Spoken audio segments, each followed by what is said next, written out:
So you went back to Dallas. You had said to get equity, but did you ever get it then, or no? I did. Oh, you did eventually get it. Yeah, I did this. I did this production of Shakespeare's R&J, which is like this version of Romeo and Juliet done by 4 boys in a Catholic school.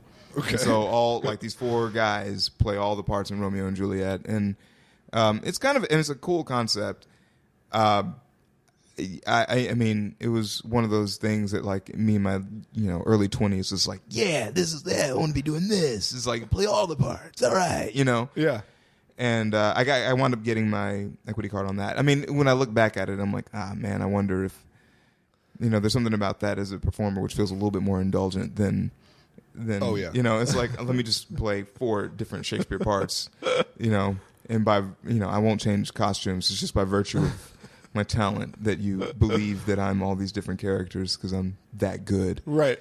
And there's no way I could be that good at all of that. Damn 4. Yeah. Why was the equity card so important to you? I feel like I've done 180 of these episodes. Not a lot of people bring up equity. Well, because I was a theater guy and I wanted to be. But a lot of people did theater in college. Yeah, and that's just where your heart was. Theater. Yeah, I think. I think other people probably wised up sooner than I did. That's not what I meant at all by the question. I'm just curious because because theater is just one of those things. It's like I love it, and I thought that this is going to be the thing that I do. I'm not really all that interested in doing TV or film because it's just a lot of sitting around and.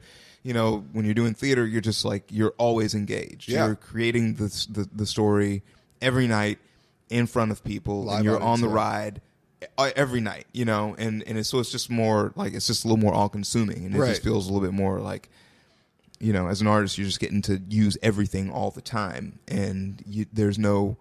And if something goes wrong or something goes a little differently than it was planned.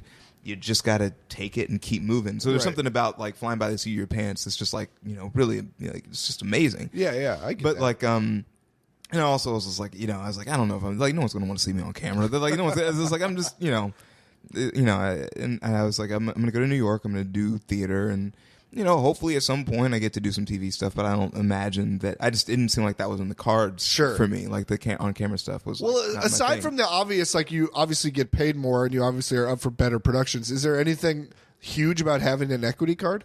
Yeah, beyond that, it sort of legitimizes you as a professional. Oh, okay. And when it comes to theater, it's like.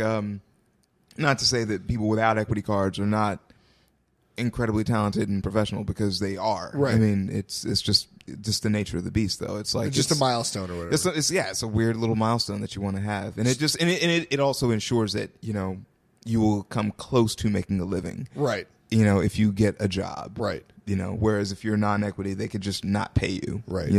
So the moment you got your card, is that when you moved to New York? Pretty soon after I did like one more show, and then I is that because? So did you think it would be harder to get your card in New York? I did. Okay, that makes sense. I did, and I was also just like I went home to save money. I was like I can't go to New York with this box of chicken McNuggets and like 8 nickels. I was like I can't do that. I got to have real money. You could and make it way more fun. Yeah, I need at least $100 before I go to New York City.